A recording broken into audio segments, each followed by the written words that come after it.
Tonight is the 24th of July, 2011, and we're on the ninth night of the Digha Nikaya talks. Tonight we come to Sutta number 14, Mahapadana Sutta. This is the start of the second book of the Digha Nikaya.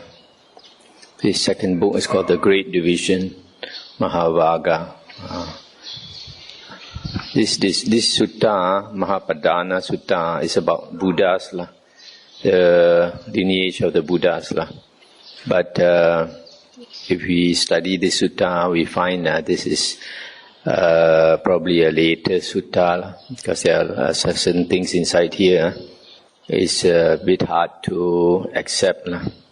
And also it uses some things from other suttas, piece them together, and make it appear like all Buddhas are the same. But in the Vinaya books, the Buddha was asked whether all Buddhas, their asana is the same, and the Buddha said no.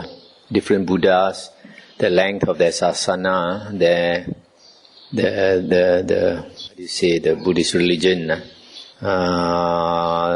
varies according to whether the Buddha teaches a lot of sutta and Vinaya or little sutta and Vinaya. Those Buddhas who teach a lot of sutta Vinaya, the sasana lasts a long time. Those who teach not much, then the sasana, the religion doesn't last so long. Okay. Sutta number 14, Mahapadana Sutta. Thus have I heard. Once the Lord was staying at Savatthi in Anatta Pindika's park in the Jeta Grove, in the Kareri Hutman, and among a number of monks who had gathered together after their meal, after the alms round, sitting in the Kareri pavilion, there arose a serious discussion on former lives, as they said. This is how it was in a former life, or that was how it was. And the Lord, with a purified divine ear faculty surpassing the powers of humans, heard what they were talking about. Getting up from his seat, he went to the Kareri pavilion, sat down on the prepared seat and said, "Monks, what was your conversation as you sat together? What discussion did I interrupt?" And they told him, "Well, monks, would you like to hear a proper discourse on past lives?" And they said, "Lord, it is time for that." "Well, Pharaoh, it is time for that." If the Lord were to give a proper discourse on past lives, the monks would listen and remember it. And the Buddha said, "Well then, monks, listen, pay close attention and I will speak." "Yes, Lord," the monks replied. And the Buddha said, "Monks, 91 aeons ago," aeons means world cycles, or kappa, "the Lord Arahant Sammasambuddha Vipassi arose in the world. 31 aeons ago, the Lord Buddha Sikhi arose in the world. In the same 31st aeon, before this Lord Buddha, Vesabu arose. And in this present fortunate aeon, the Lords Buddha, Kakusanda, Kona, Gamana, and Kassapa arose in the world. And monks, in this present fortunate aeon, I too have now arisen in the world as a fully enlightened Buddha, as a Sammasambuddha." Stop here for a moment. So, in another sutta, the Buddha mentioned that one night he probably didn't sleep. He didn't rest. He contemplated the past. He looked for a very long time. One aeon or one world cycle is very, very long. The Buddha said, hard to imagine how long it is. And for the Buddha to contemplate 91 world cycles, it probably took him the whole night. And he said, in the 91 world cycles that he contemplated, only 6 Sammasambuddhas appeared. But as I mentioned, there are many, many Pacceka Buddhas at any one time. Like in the Isigili Sutta, there were 500 Pacceka Buddhas at one time. On the Isigili hill or mountain outside Rajagaha. So that's why I always say 99.99% of Buddhas are Pacceka Buddhas who refuse to teach the Dhamma to the whole world. The Lord Buddha Vipassi was born of Katya race and arose in a Katya family. The Lord Buddha Sikhi, likewise. The Lord Buddha Vesabu, likewise. The Lord Buddha Kakusanda was born of Brahmin race and arose in a Brahmin family. The Lord Buddha Kona Gamana, likewise. The Lord Buddha Kassapa, likewise. And I, monks, who am now the Arahant Sammasambuddha, was born of Katya race and arose in a Katya family. The Lord Buddha Vipassi was of the Kondania clan. The Lord Buddha Sikhi, likewise. The Lord Buddha Vesabu, likewise. The Lord Buddha Kakusanda was of the Kassapa clan. The Lord Buddha Kona Gamana, likewise. The Lord Buddha Kassapa, likewise. I, who am now the Arahant Sammasambuddha, am of the Gotama clan. In the time of the Lord Buddha Vipassi, the lifespan was 80,000 years. In the time of the Lord Buddha Sikhi, 70,000. In the time of the Lord Buddha Vesabu, 60,000. In the time of the Lord Buddha Kakusanda, 40,000. In the time of the Lord Buddha Kona Gamana, 30,000. In the time of the Lord Kassapa, it was 20,000 years. In my time, the lifespan is short, limited, and quick to pass. It is seldom that anybody lives to be 100.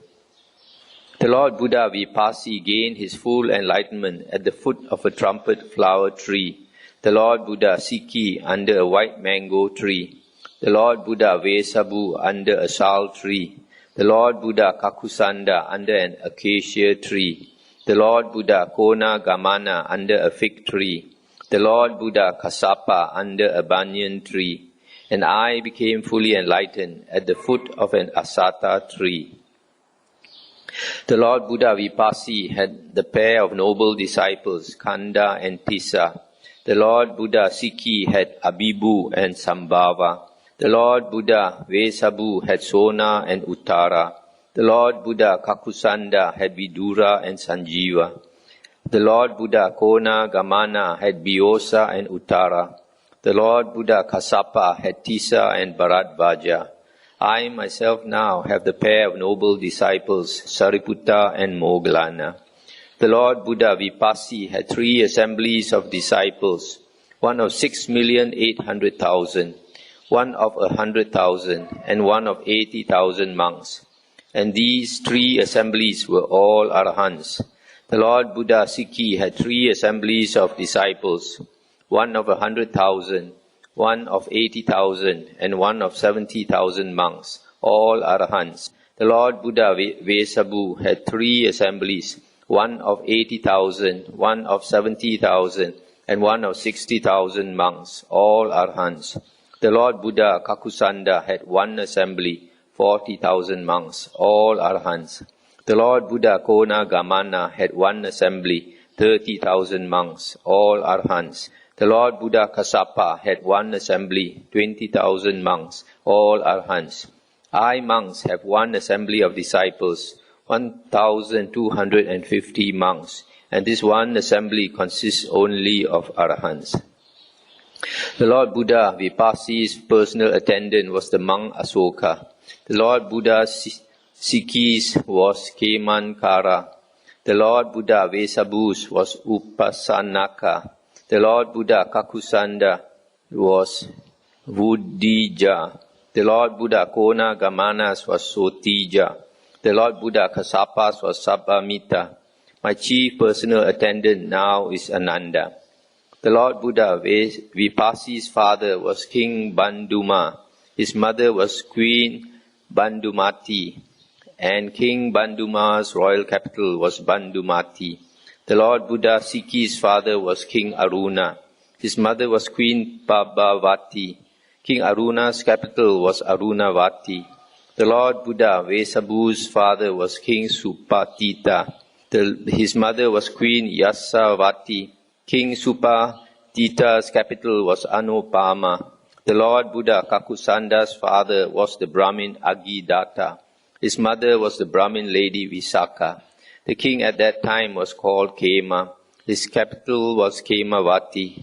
The Lord Buddha Kona Gamana's father was the Brahmin Yanyadatta. His mother was the Brahmin lady Uttara. The king at that time was Soba. His capital was Sobhavati. The Lord Buddha Kassapa's father was the Brahmin Brahmadatta. His mother was the Brahmin lady Dhanavati. The king at that time was Kiki. His capital was Varanasi. And now monks, my father was King Suddhodana. My mother was Queen Maya. And the royal capital was Kapilavatu.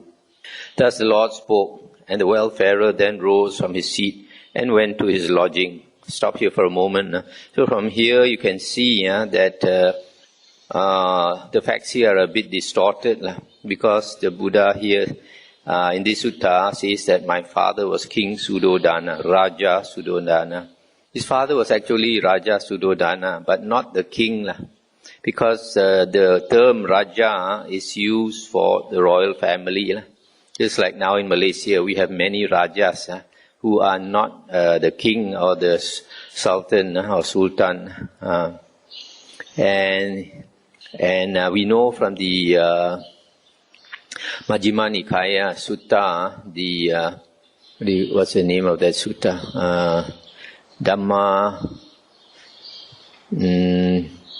Monuments to the Dhamma. What's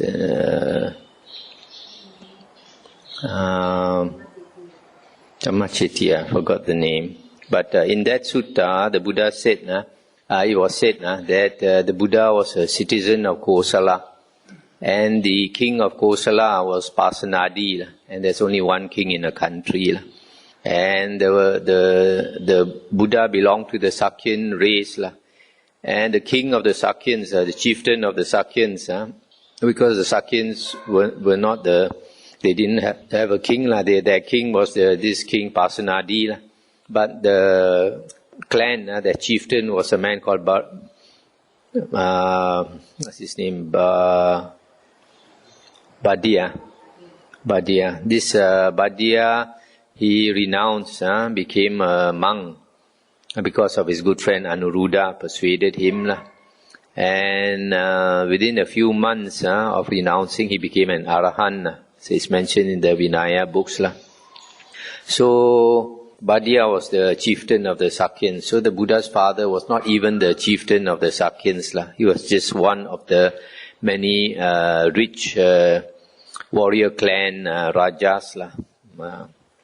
So that's why here it says the capital was Kapilavatu. But we know from the sutta that the capital of Kosala was not Kapilavatu. Kapilavatu was the place where the Buddha came from, the town of the Sakyans. Thus the Lord spoke. Soon after the Lord had gone, another discussion arose among the monks. It is marvelous, friends, it is wonderful, the Tathagata's great power and ability, the way he recalls past Buddhas who have gained parinibbana, having cut away the hindrances, cut off the road of craving, put an end to the round of becoming, overcome all suffering. He recalls their birth, their name, their clan, their lifespan, their disciples and assemblies connected with him. Being born thus, these blessed lords were such and such. Such were their names, their clans, their discipline, their Dhamma, their wisdom, their liberation. Well now, friends, how did the Tathagata come by the penetrative knowledge to which he remembers all this? Did some Deva reveal this knowledge to him? This was the conversation of those monks which came to be interrupted. Then the Lord, rising from the seclusion of the rest period, went to the Kareri pavilion and sat down on the prepared seat.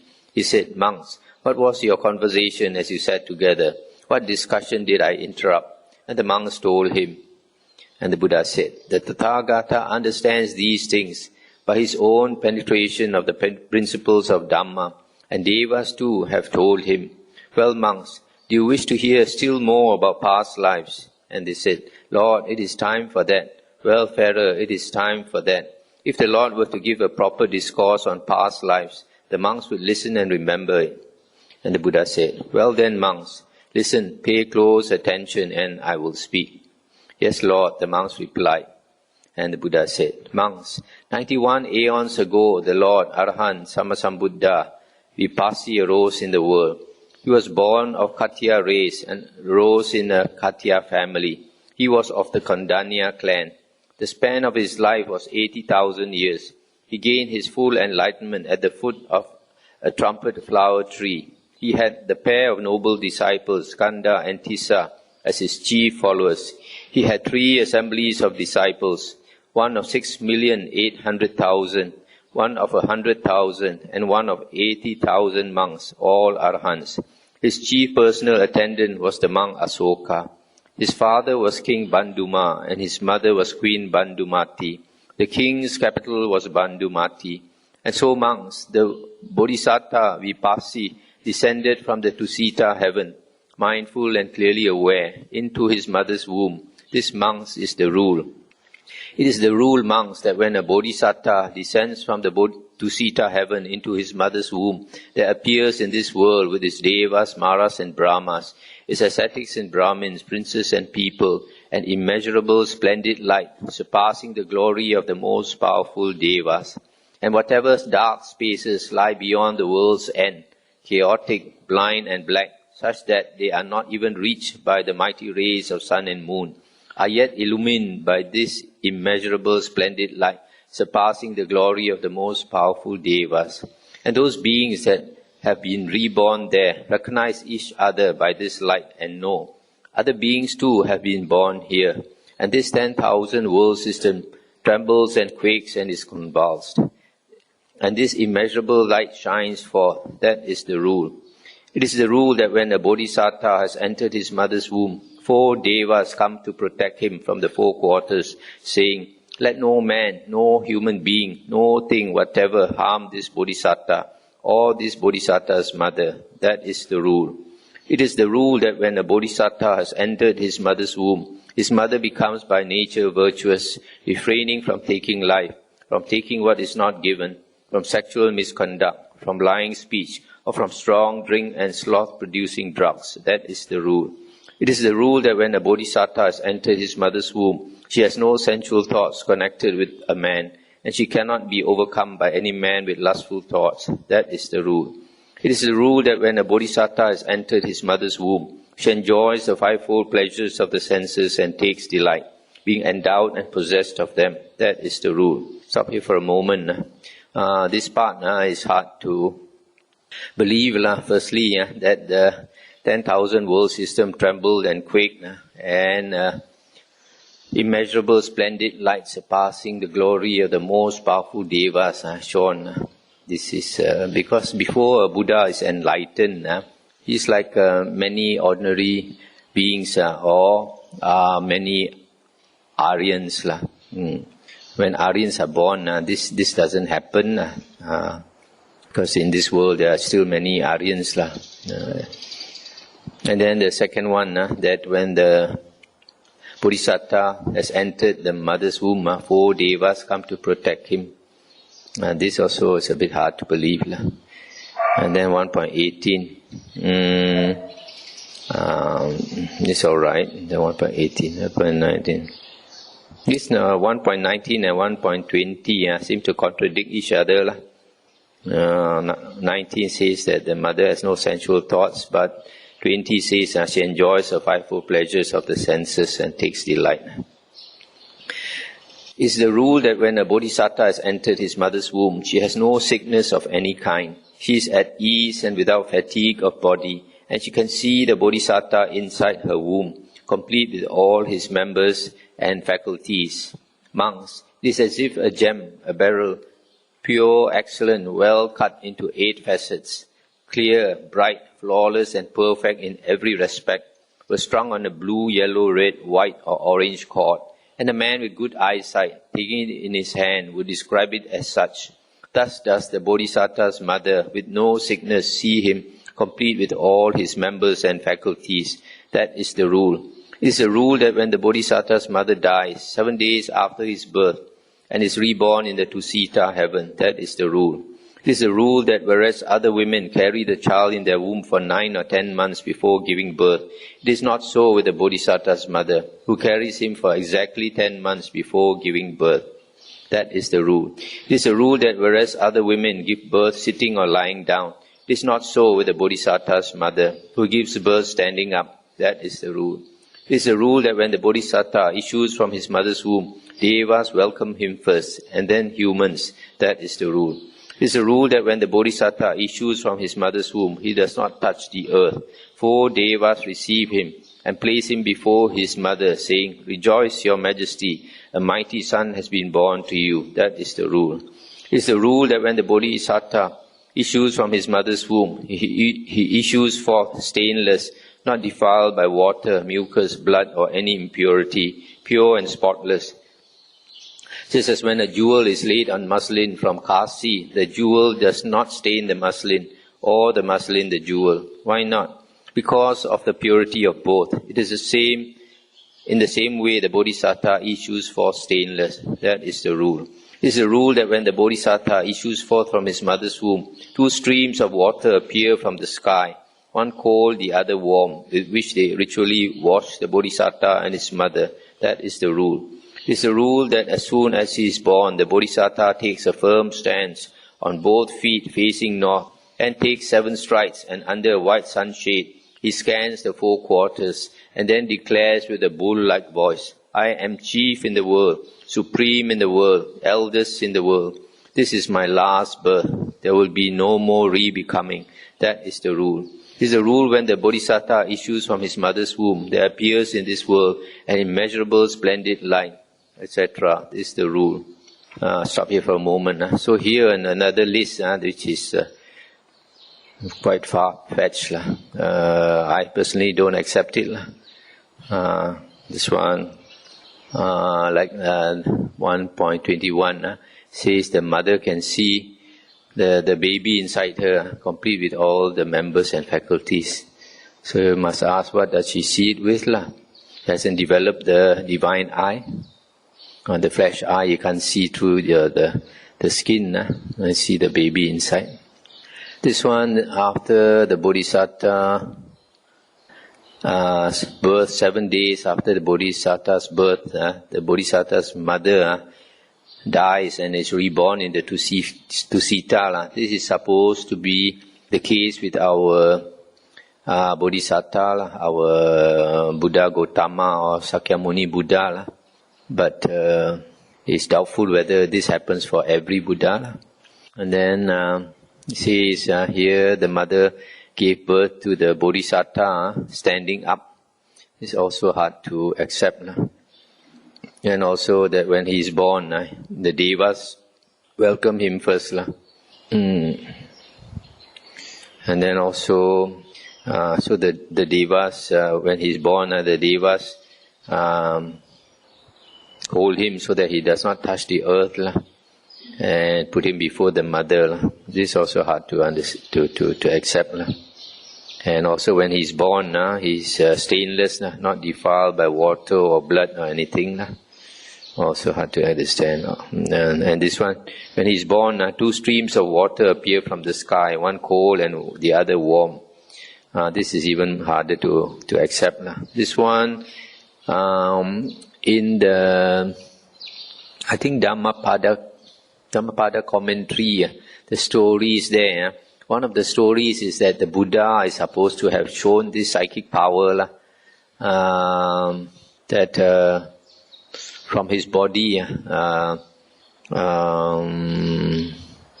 cold and hot water came out. But this is just a story and looks like they have put it in here. Then 1.29, when the Bodhisattva is born, he can take 7 steps and proclaim, "I am chief in the world." That is very hard to accept. Monks, when Prince Vipassi was born, they showed him to King Banduma and said, "Your Majesty, a son has been born to you. Deign, sire, to look at him." The king looked at the prince and then said to the Brahmins skilled in science, "You gentlemen are skilled in science. Examine the prince." The Brahmins examined the prince and said to King Banduma, "Sire, rejoice, for a mighty son has been born to you. It is a gain for you, sire. It is a great profit for you, sire, that such a son has been born into your family.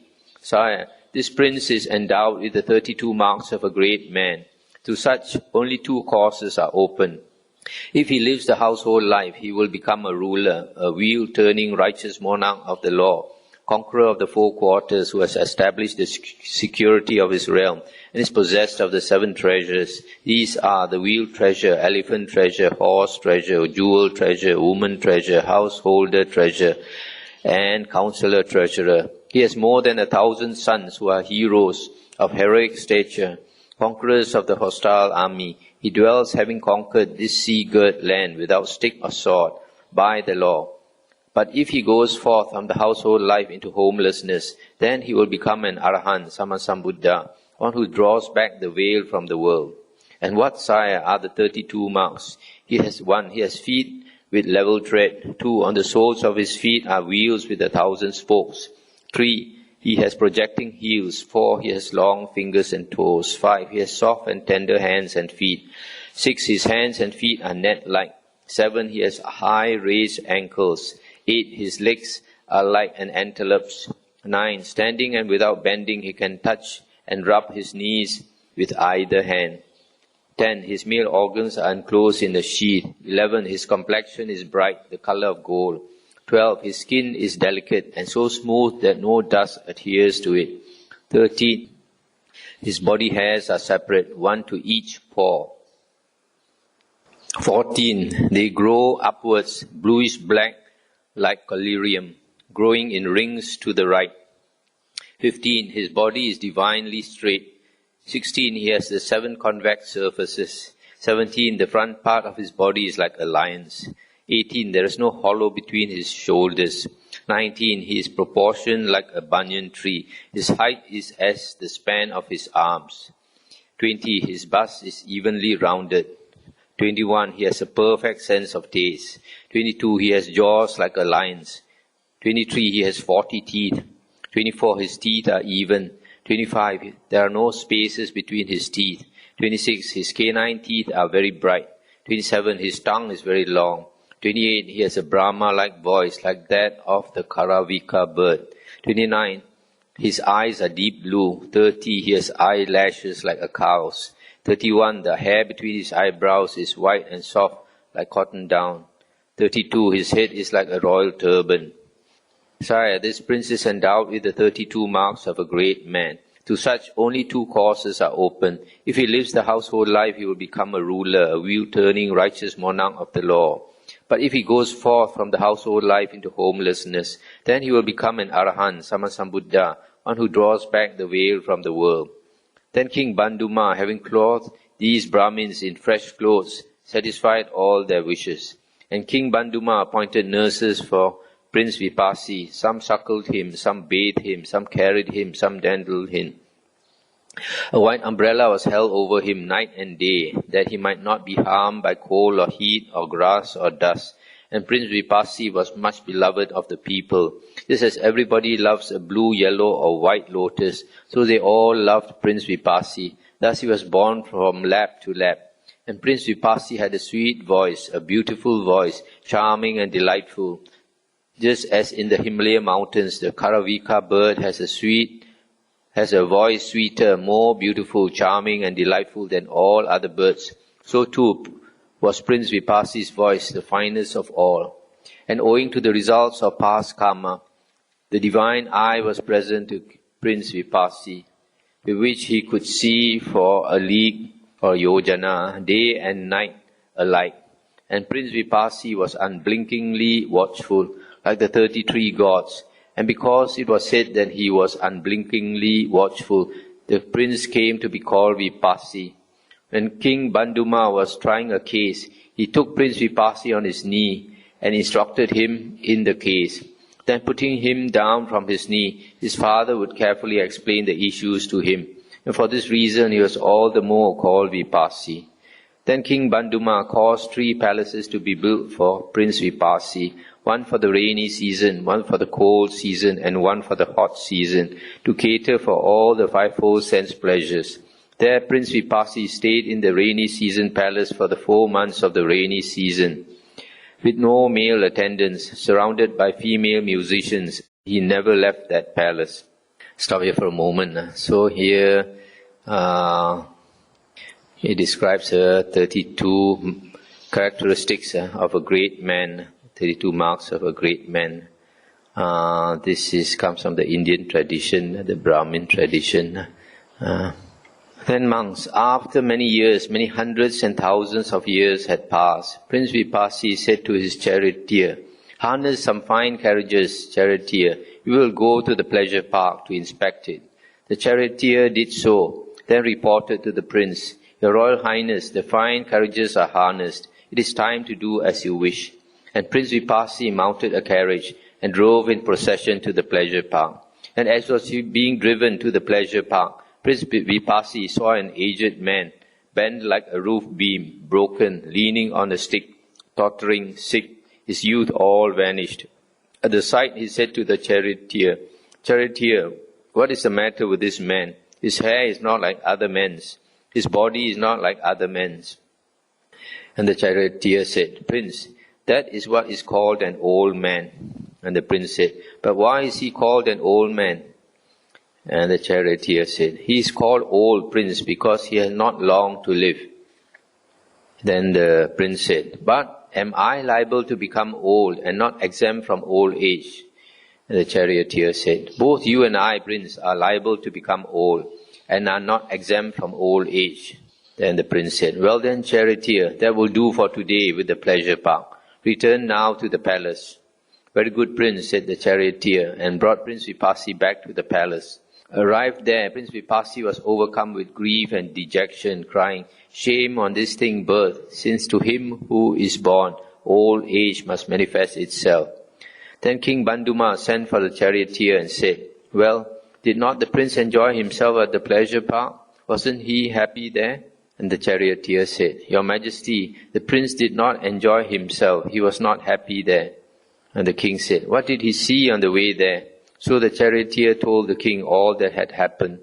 Then King Banduma thought, "Prince Vipassi must not renounce the throne. He must not go forth from the household life into homelessness. The words of the Brahmins learned in science must not come true."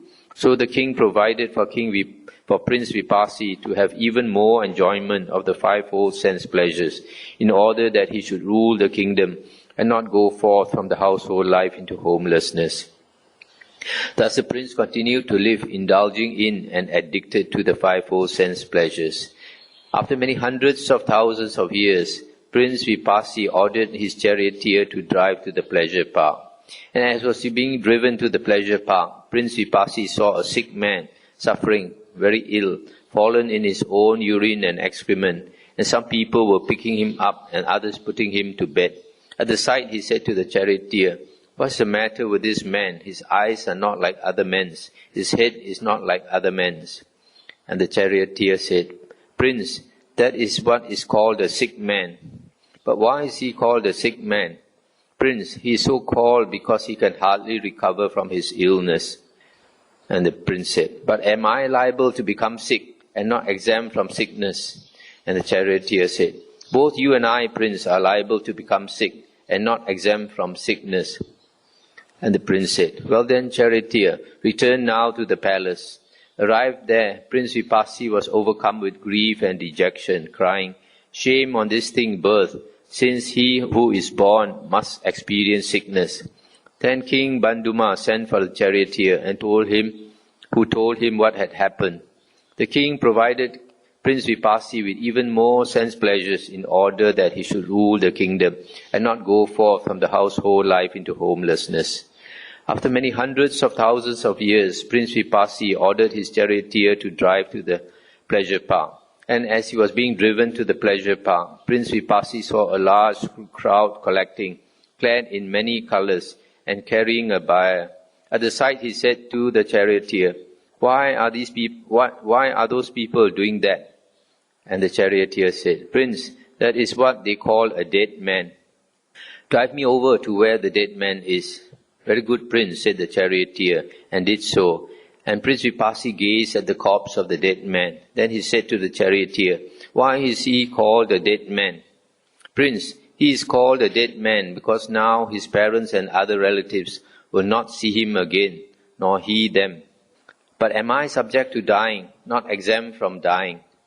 And the charioteer said, "Both you and I, Prince, are subject to dying, not exempt from it." Well then, charioteer, that will do for today with the pleasure park. Return now to the palace.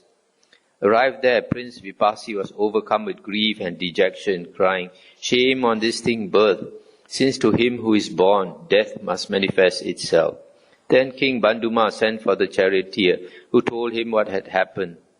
The king provided Prince Vipassi with even more sense pleasures. After many hundreds of thousands of years, Prince Vipassi ordered his charioteer to drive to the pleasure park. And as he was being driven to the pleasure park, Prince Vipassi saw a shaven-headed man who had gone forth wearing a yellow robe. And he said to the charioteer, "What is the matter with that man? His head is not like other men's, and his clothes are not like other men's." And the charioteer said, "Prince, he is called one who has gone forth." "Why is he called one who has gone forth?" "Prince, by one who has gone forth, we mean one who truly follows Dhamma, who truly lives in serenity, does good actions, performs meritorious deeds, is harmless and truly has compassion for living beings." "Charioteer, he is well called one who has gone forth. Drive the carriage over to where he is." "Very good, Prince," said the charioteer, and did so. And Prince Vipassi questioned the man who had gone forth. And the renunciant said, "Prince, as one who has gone forth, I truly follow Dhamma. I live in serenity, does good actions, performs meritorious deeds, is harmless and truly has compassion for living beings." And the prince said, "You are well called one who has gone forth." Then Prince Vipassi said to the charioteer, "You take the carriage and drive back to the palace, but I shall stay here and shave off my hair and beard, put on yellow robes, and go forth from the household life into homelessness." "Very good," said the charioteer, and returned to the palace. And Prince Vipassi, shaving off his hair and beard and putting on yellow robes, went forth from the household life into homelessness. I'll stop here for a moment. So here, this legend, even about our Buddha Sakyamuni, Buddha Gautama, the legend, the story is that the Buddha saw these four sights. A sick man, an old man, a dead man, and a renunciant, and that shook him up. But if you look at this story, sounds a bit ridiculous. Why must he go out and see an old man, a sick man, a dead man? As he grows up, he will see his relatives growing old. He will see his mother, his grandparents all growing old and becoming sick and dying. Just like all of us, as we go through life, we see our relatives and go through all these things. You don't have to go out and look for all these sights. So this is one of those things that sounds a bit ridiculous. And a great crowd from the royal capital city, Bandumati, 84,000 people, heard that Prince Vipassi had gone forth into homelessness, and they thought, "This is certainly no common teaching and discipline, no common going forth, for which Prince Vipassi has shaved off hair and beard, donned yellow robes, and gone forth into homelessness. If the prince has done so, why should not we?" And so monks, a great crowd of 80,000, having shaved off their hair and beards and donned yellow robes, followed the Bodhisattva Vipassi into homelessness. And with this following, the Bodhisattva went on his rounds through villages, towns, and royal cities. Then the Bodhisattva Vipassi, having retired to a secluded spot, had this thought, "It is not proper for me to live with a crowd like this. I must live alone, withdrawn from this crowd." So after a while, he left the crowd and dwelt alone. The 84,000 went one way, the Bodhisattva another. Then when the Bodhisattva has entered his dwelling, alone, in a secluded spot, he thought, "This world, alas, is in a sorry state. There is birth and aging or decay. There is death and falling into other states and being reborn. And no one knows any way of escape from this suffering, this aging and death. When will deliverance be found from this suffering, this aging and death?"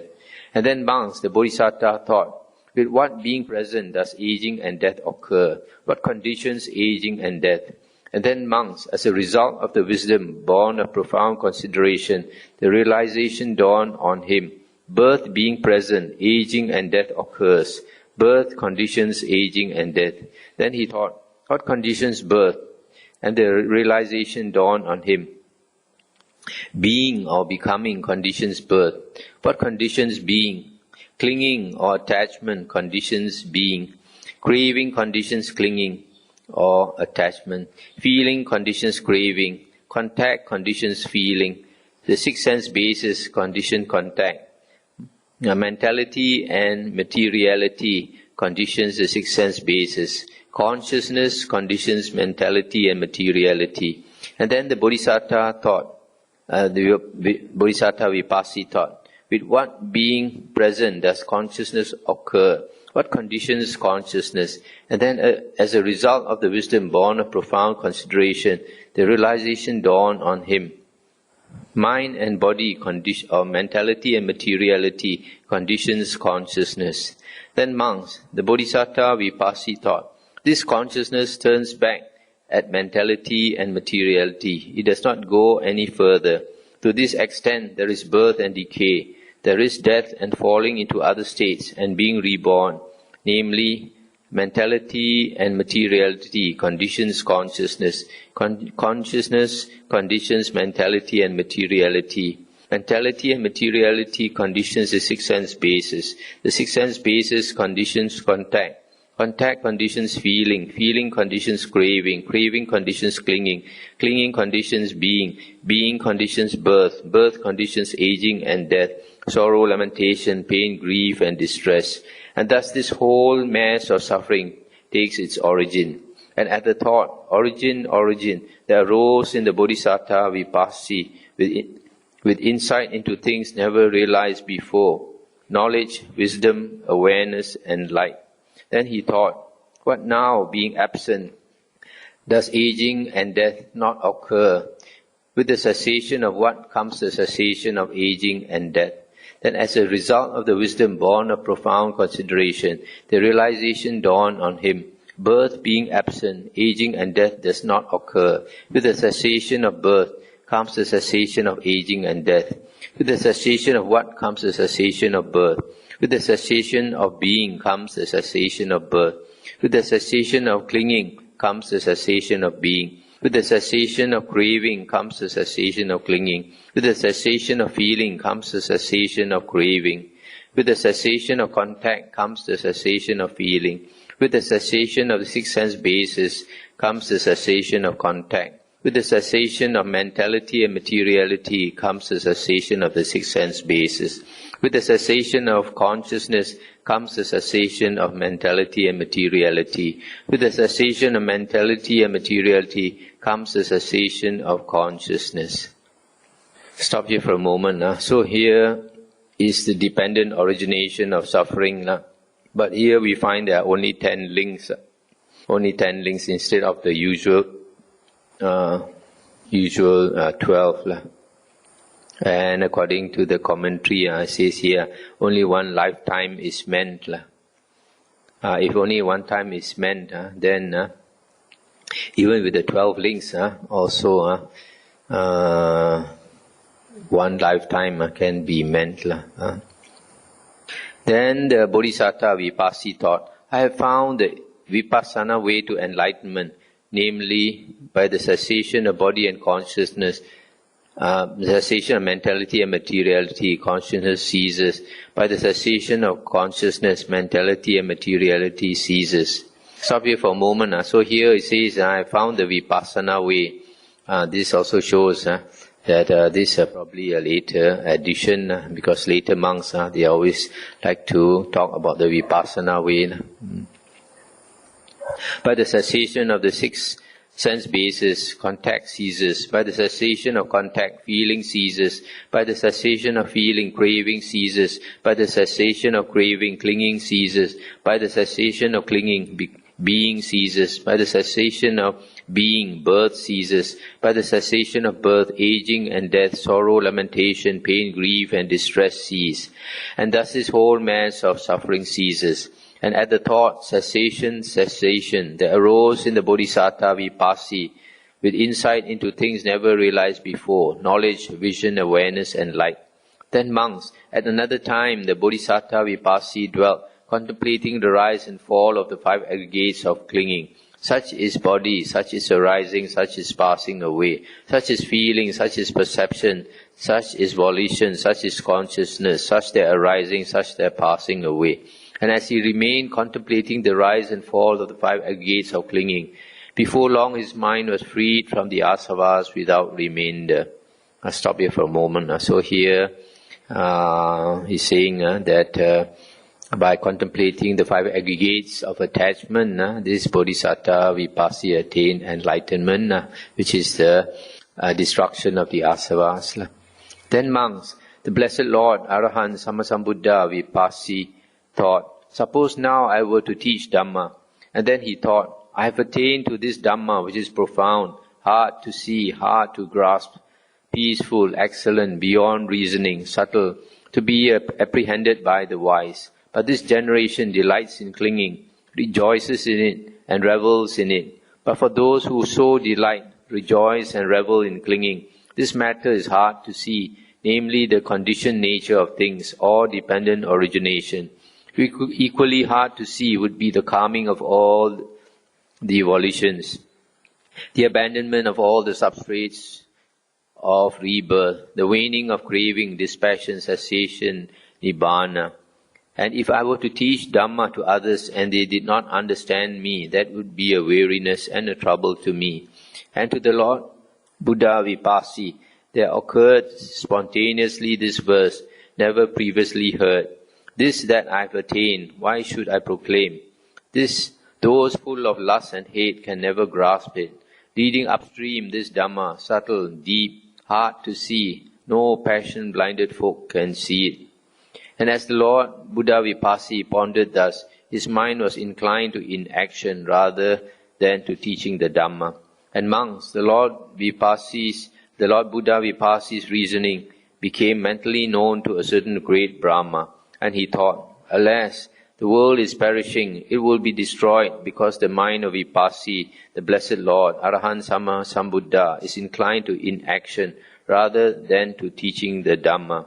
So this great Brahma, as swiftly as a strong man might stretch his flexed arm or flex it again, disappeared from the Brahma world and reappeared before the Lord Buddha Vipassy, arranging his upper robe over one shoulder and kneeling on his right knee, he saluted the Lord Buddha Vipassy with joined hands and said, Lord, may the Blessed Lord teach Dhamma.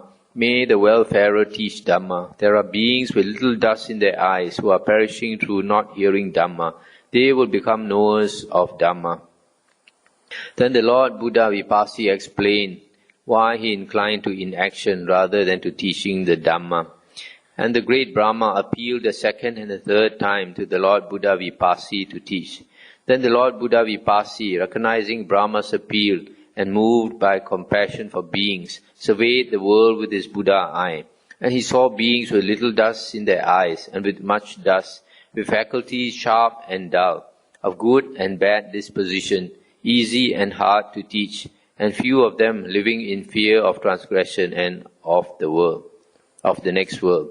And just as in a pool of red, blue, or white lotuses, some are born in the water, some grow in the water, and not leaving the water, thrive in the water. Some are born in the water and reach the surface, while some are born in the water and having reached the surface go out of the water and are not polluted by it.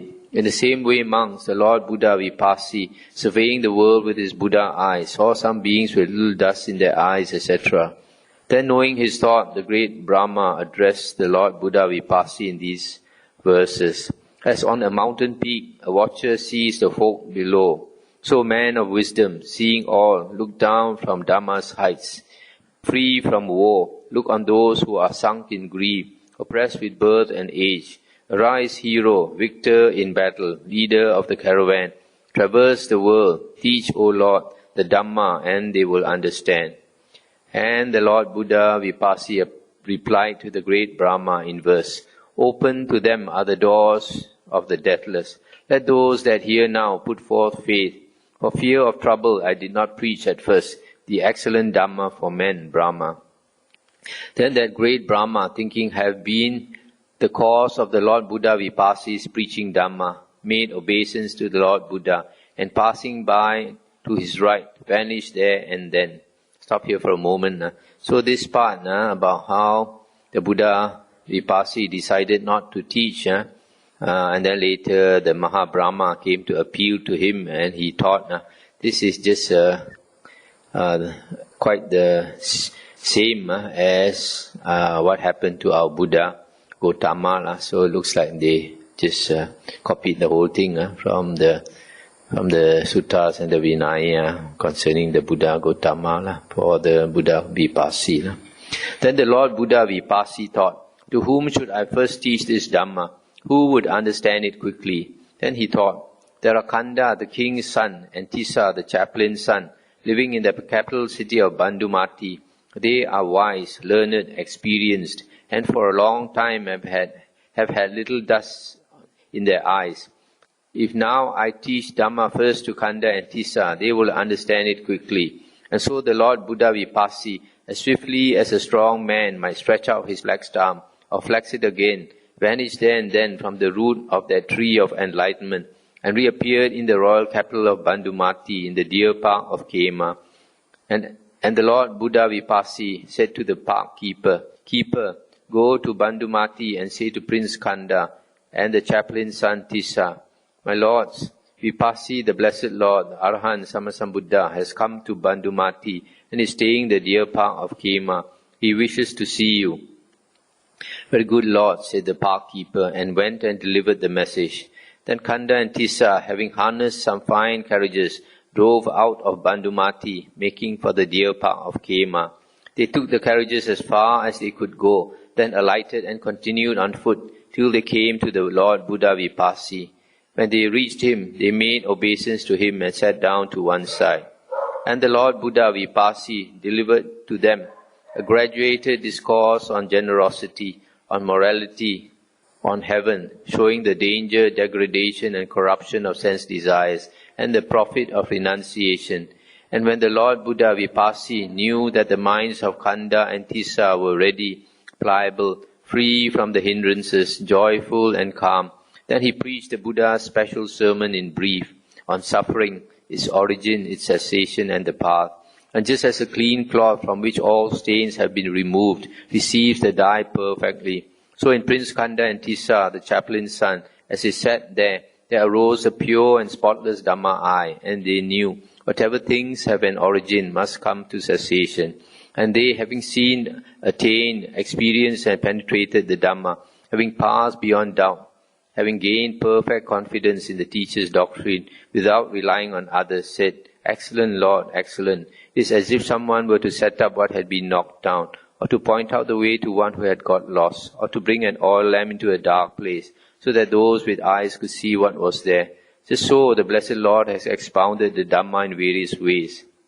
We go for refuge to the Lord, to the Dhamma. May we receive the going forth at the Lord's hands. May we receive ordination. Stop here for a moment. At that time there was no Sangha yet, so they did not take the triple refuge. They took the double refuge. And so Prince Kanda and Tissa, the chaplain's son, received the going forth at the hands of the Lord Buddha Vipassi, and they received ordination. Then the Lord Buddha Vipassi instructed them with a discourse on Dhamma, inspired them, fired them and delighted them, showing the danger, degradation and corruption of conditioned things, and the profit of Nibbana. And through their being inspired, fired and delighted with this discourse, it was not long before their minds were freed from the asavas without remainder. That means they became enlightened. And a great crowd of 84,000 people from Bandumati heard that the Lord Buddha Vipassi was staying in the deer park of Kema, and that Kanda and Tissa had shaved off their hair and beards, donned yellow robes, and gone forth from the household life into homelessness. And they thought, this is certainly no common teaching and discipline, for which Prince Kanda and Tissa, the chaplain's son, have gone forth into homelessness. If they can do this in the presence of the Lord Buddha Vipassi, why should not we? And so this great crowd of 84,000 left Bandumati for the deer park of Kema, where the Lord Buddha Vipassi was. When they came to him, they made obeisance to him and sat down to one side. And the Lord Buddha Vipassi delivered to them a graduated discourse on generosity, on morality and on heaven, showing the danger, degradation and corruption of sense desires, and the profit of renunciation. And just as a clean cloth receives the dye perfectly. So in those 84,000, as they sat there arose a pure and spotless Dhamma eye, and they knew whatever things have an origin must come to cessation. And those 84,000 received the going forth at the hands of the Lord Buddha Vipassi. They received ordination. And the Lord Buddha Vipassi instructed them with a discourse on Dhamma. And it was not long before their minds were freed from the asavas without remainder. Then the first 84,000 who had gone forth heard, the Lord Buddha Vipassi has come to Bandumati and is staying in the deer park teaching Dhamma. And all happened as before, and it was not long before their minds were freed from the asavas without remainder. At that time, in the royal capital of Bandumati, there was a vast gathering of 6,800,000 monks. And when the Lord Buddha Vipassi had withdrawn into seclusion, he thought, there is now this great gathering of monks here in the capital. Suppose I were to give them permission, wander abroad, monks, for the good of the many, for the happiness of the many, out of compassion for the world, for the welfare, happiness of devas and humans. Do not two go together, monks, but teach the Dhamma that is lovely in its beginning, lovely in its middle, and lovely in its ending, both in the letter and in the spirit, and display the holy life, fully complete and perfect. There are beings with little dust in their eyes who are perishing through not hearing Dhamma. They will become knowers of Dhamma. But at the end of 6 years precisely, you are to come together to the royal capital of Bandumati to recite the disciplinary code. Then a great Mahabrahma, having divined the Lord Buddha Vipassi's thought, as swiftly as a strong man might stretch his flexed arm or flex it again, vanished from the Brahma world and appeared before the Lord Buddha Vipassi. Arranging his robe over one shoulder and saluting the Lord with joined palms, he said, "Just so, O Lord, just so, O welfarer. Let the Lord give permission to this great gathering to wander abroad for the good of the many, out of compassion for the world. There are beings with little dust in their eyes who are perishing through not hearing Dhamma. They will become knowers of Dhamma, and we too will do the same as the monks. At the end of 6 years, we will come together to the royal capital of Bandumati to recite the disciplinary code, the Patimokkha." Having spoken thus, the Brahma made obeisance to the Lord Buddha and passing by to his right vanished there and then. And so the Lord Vipassi, emerging from the seclusion of his rest period, told the monks what had occurred. "I allow you monks to wander abroad for the good of the many, for the welfare and happiness of devas and humans. Do not two go together, monks, but teach the Dhamma that is lovely in its beginning, lovely in its middle, lovely in its ending, both in the letter and in the spirit, and display the holy life, fully complete and perfect. There are beings with little dust in their eyes who are perishing through not hearing Dhamma. They will become knowers of Dhamma. But at the end of 6 years, precisely, you are to come together to the royal capital of Bandumati to recite the disciplinary code." And the majority of those monks that left that very day to wander about the country. And at that time, there were 84,000 religious residences in Jambudipa. And at the end of 1 year, the devas would proclaim, "Gentlemen, 1 year has passed, 5 remain. At the end of 5 years, you are to return to Bandumati to recite the disciplinary code." And similarly, at the end of 2, 3, 4, 5 years. And when 6 years had passed, the devas announced, "Gentlemen, 6 years have passed. It is now time to go to the royal capital of Bandumati to recite the disciplinary code." And those monks, some by their own psychic powers, and some by that of the devas, all in one day came to Bandumati to recite the disciplinary code. And then the Lord Buddha Vipassi gave to the assembled monks the following precepts. "Patient forbearance is the highest sacrifice. Supreme is Nibbana, so say the Buddhas. He is not one gone forth who hurts others, nor ascetic he who harms another. Not to do any evil, but cultivate the good, to purify one's mind. This is the Buddha's teaching. Not insulting, not harming, restraint according to the rule, moderation in food, seclusion of dwelling, devotion to high thinking. This the Buddhas teach." Once, monks, I was staying at Ukata in the Subhaga group at the foot of a great sal tree, and as I dwelt there in seclusion, it occurred to me, there is no abode of beings easily accessible that has not been visited by me for so long as that of the devas of the pure abodes. Suppose I were to visit them now, and then as swiftly as a strong man might stretch his flexed arm, or flex it again, I vanished from the Ukata and appeared among the Aviha Devas, and many thousands of them came to me, saluted me and stood to one side. Then they said, Sir, it is 91 aeons since the Lord Buddha Vipassi appeared in the world. The Lord Buddha Vipassi was born of Katya race and arose in the Katya family. He was of the Kondanya clan. In his time, the lifespan was 80,000 years. He gained his full enlightenment under a trumpet flower tree. He had a pair of noble disciples, Kanda and Tissa. He had 3 assemblies of his disciples, one of 6,800,000, one of 100,000, and one of 80,000 monks, all of whom were Arahants. His chief personal attendant was the monk Asoka. His father was King Banduma. His mother was Queen Bandumati, and his father's royal capital was Bandumati. The Lord Buddha Vipassi's renunciation was like this, his going forth like this, his striving like this, his full enlightenment like this, his turning of the wheel like this. And we, sir, who live the holy life under the Lord Buddha Vipassi, having freed ourselves from sense desires, have arisen here.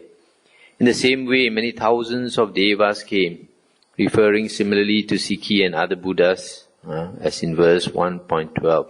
They said, Sir, in this fortunate aeon, now, the Lord Buddha has arisen in the world. He is born of a Katya race. He is of the Gotama clan. In his time, the lifespan is short, limited and quick to pass. It is seldom that anybody lives to be 100. He gained his full enlightenment under an asata tree. He has a pair of noble disciples, Sariputta and Moggallana. He has one assembly of disciples, 1,250 monks, who are all arahants. His chief personal attendant is Ananda. His father is Raja Suddhodana. His mother is Queen Maya, and his royal capital is Kapilavatu. Such was the Lord's renunciation, such is going forth, such is striving, such is full enlightenment, such is turning of the wheel. And we, sir, who have lived a holy life under the Lord, having freed ourselves from sense desires, have arisen here. Then I went with the Adabiha Devas to see the Atapa Devas, and with these to see the Suddasa Devas, and with these to see the Suddasi Devas, and with all of these to see the Akanita Devas. And there many thousands of Devas came, saluted me and stood to one side, saying, Sir, it is 91 aeons since the Lord Buddha Vipassi appeared in the world, etc. And so it is, monks, that by his penetration of the fundamentals of Dhamma, the Tathagata remembers the past Buddhas who have attained final Nibbana, cutting through multiplicity, blazing a trail, have exhausted the round, have passed by all suffering. He recalls their births, their names, their clan, their lifespan, their twin disciples, their assemblies of disciples. These blessed lords were born thus, were called thus was their clan, thus was their morality, their Dhamma, their wisdom, their dwelling, thus was their liberation. Thus the Lord spoke, and the monks delighted, rejoiced at his words. That's the end of the sutta. This last part about the Devas, the Aviha Devas, Atapa Devas, Suddasa Devas, Suddasi Devas, and Akanita Devas refers to the 5 levels of the pure abodes. The pure abodes are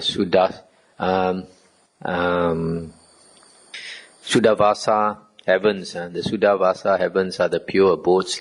And only the Anagamins, those who have attained third fruition, Arya, can be reborn in that heaven.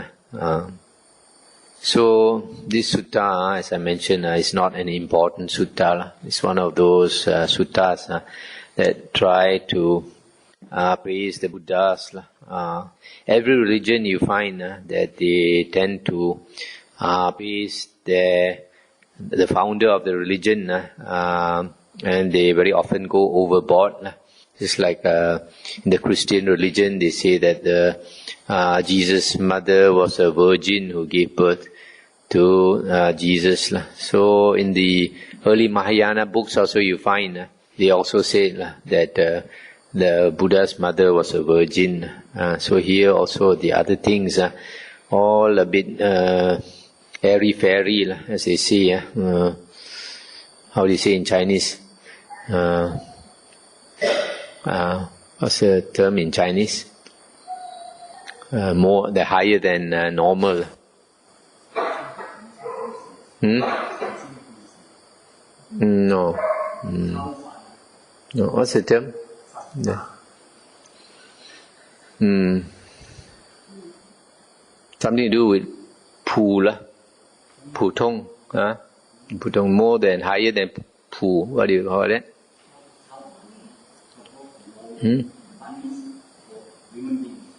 No.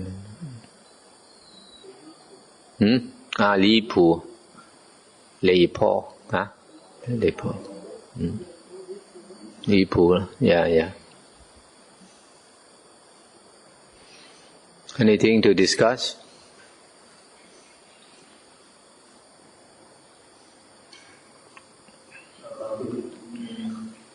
In the story of Buddha, they said that he went out before an old man, a sick man, a dead man, and a monk. So monks do exist. Even before when Buddha did not actually found this whole method of progressing in growth, monks do exist already. Yes. All the time, like in India, you have what they call renunciants, different types of renunciants. Some don't wear robe at all, some are naked ascetics. Some will wear robes, different styles. It's a tradition, because to dye the robes, normally ascetics, they collect the rag robes from corpses, from the roadside and all that. Then they need to dye it a certain color to identify themselves. So they use the wood of trees, like the jackfruit tree. In Thailand they still do. They cut the jackfruit jackfruit tree wood into pieces. They boil it until it becomes thick. Then they soak the cloth in there, you will soak the color. So that is sometimes they call it the ochre color. Ochre robes instead of yellow robes. It's not really yellow, it's like this, brownish.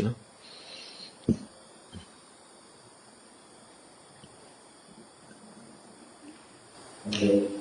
This is a discrepancy between the earlier Digha Nikaya and Nikaya. So if there's no consistency, then other people will be confused. Yes, that's why you have to study more. When you study more, then you will find that like this sutta, talking about the 32 marks of a great man, it's not important. It doesn't help you to become enlightened. So you just ignore it. What is helpful, which is part of the Noble Eightfold Path, then we take notice. Suttas like this, you find that you can tell if you are experienced enough. If you are not experienced enough, then you can't judge. So you have to study the suttas again and again. Then when you can understand the suttas, then you know what is essential.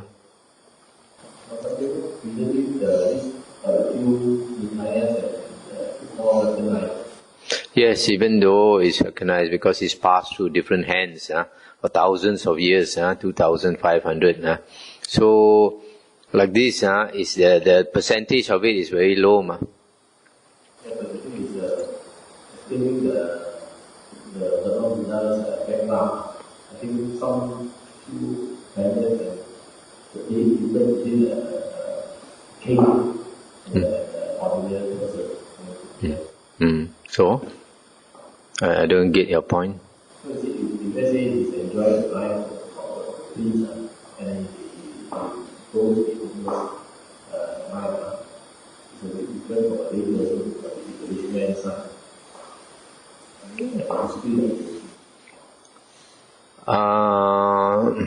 We actually, as far as other Buddhas are concerned, we find in the other suttas, the Buddha does not talk about in detail about other Buddhas. So from this sutta, you find that many things are actually from the Buddha's life story.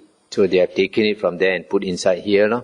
That's why certain things also certain things you find it's hard to believe, like that the baby is just born and he can take 7 steps and proclaim that he's highest in the world and all these things. It's just logic. So as far as the life of luxury is in the Vinaya books, the Buddha said when he was young, his father was rich, and not only the Buddha, even other disciples of the Buddha, I think like Anuruddha, also described that his parents were very rich and built 3 mansions for him. So the Buddha also the same. The father built 3 mansions for him for the 3 different seasons. So it's just like some people come from a very rich family nowadays. That's all.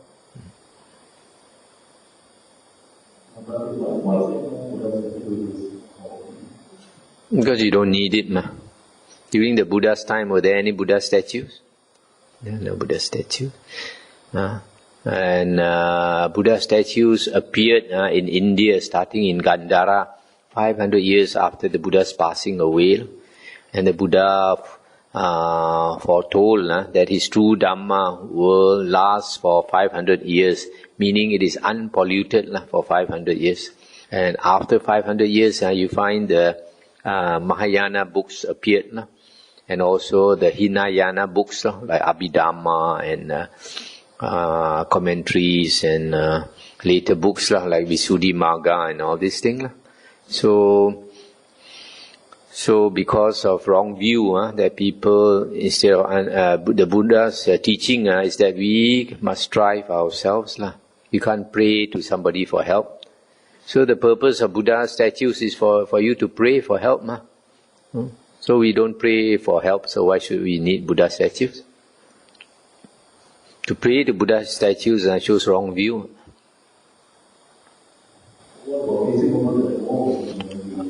That is because of India. The Buddhas are supposed to be born in India, and that is a special place.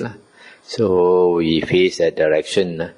When we bow down, to me, it's better to face India and bow than to face a statue and bow. At the beginning of the talk, you mentioned that 99.9% is Pajika Buddha. Yeah. And only a very small amount would like to be Sammasambuddha. And from your other talk, you mentioned that the only difference between a Sammasambuddha and a Pajika Buddha is that a Pajika Buddha does not teach, but he knows exactly the same as the Sammasambuddha. Is there any supporting for that in the sutta? Because I heard some others say that the Pajika Buddha does not know exactly as a Sammasambuddha, and he cannot teach. Is there any support for that in the sutta? But in the suttas and the Vinaya books, we find that the Buddha, our Buddha, Sakyamuni Buddha, he, as this last sutta mentioned, when he contemplated the beings in the world, he found that the beings in the world, we like to follow our tendencies, and our tendencies, meaning our greed, hatred and delusion. And to cultivate the spiritual path, you are going against your natural tendencies. Just like to swim upstream.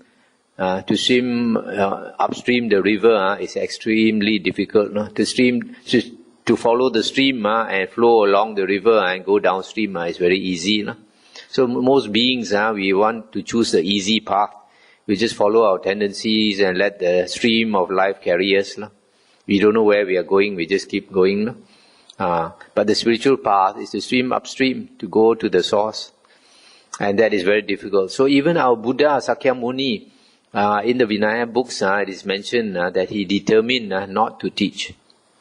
And then this Mahabrahma came down and pleaded with him, because this Mahabrahma was a monk in the previous life, under the previous Buddha, Kassapa. So he could recognize when the Sammasambuddha appeared. So he pleaded with the Buddha 3 times.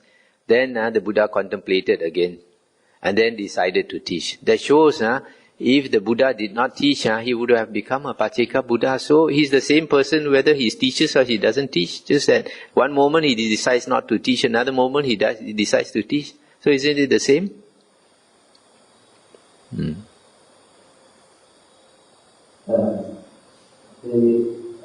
How come the previous Buddhas from example 91 ages before were in the same, they were Brahmins as well?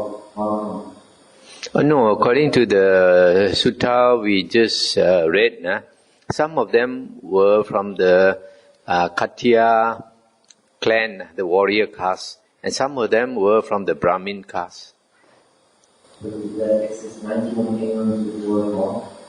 That is hard to say. It might not be true, since we already said that a lot of things in this sutta cannot be believed. So probably that was just a conjecture.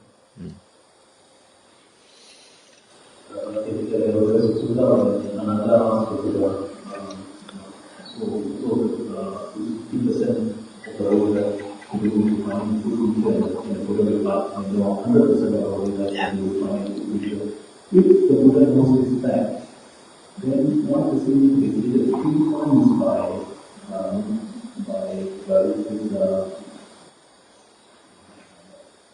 Brahma. he would know that if he doesn't teach the monastic. Yes, he knows, but he also knows that every person has his time. Every person has his time. And there's an Indian saying, when the disciple is ready, the master will appear. So, because each person has our own time, when your time is due, you will meet the teacher. We all progress in stages. You see, even the Buddha taught the Dhamma. How many people became enlightened? How many people became Arya? How many people interested in his teaching? Not many. Like nowadays, you have the Buddha's words in the Nikayas. How many people bothered to read and understand? Very few. So it's because very few people are interested. That most Buddhas, even though they know there are some people are interested, but then to go around looking for disciples is not easy. One day when you become enlightened, then you tell me whether you should teach or you should not teach. It will be like 99.9% of them. No, you won't teach. No.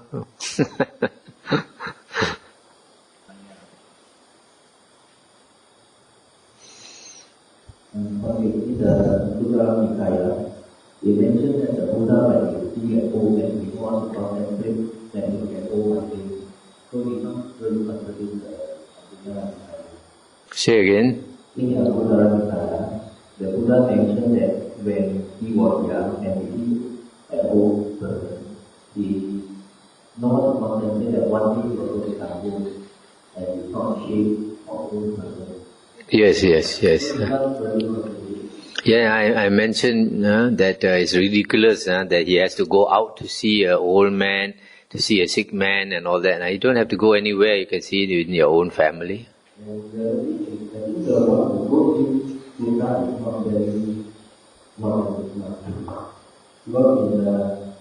1.7, he mentioned in the time of the Lord Buddha, the lifespan was 80,000 years. Then in the Theravada 2 and 5, after many hundreds of thousands of years, how can we live hundreds of thousands of years and lifespan 80,000? Yeah, contradiction. Yeah, it's okay. There are so many services, in terms of our Buddha, and also the origins of Buddha. Probably one thing was to inform the fresh students the history of Buddha to the best. You see, these contradictions, they only appear in such suttas which try to praise the Buddha or the Bodhisattva and put it up on a high seat. But as far as the Dhamma is concerned, there's not much contradiction. When it comes to, the hardcore Dhamma, there's not much, there's hardly any contradiction you can find. It's only these praises of the Buddha and all that. These stories, these are stories. So you find this type of contradiction. So you can tell if you are well read in the suttas that this is so. Anyway, people who have listened to my Dhamma talks, some of them they wake up and then they realize like Sunday school teachers teaching all the children that when the Buddha was born, he took 7 steps and proclaimed he's the highest in the world, and all this is a bit ridiculous. So, but then it's in their syllabus, they are asked to teach like that, so it's very hard.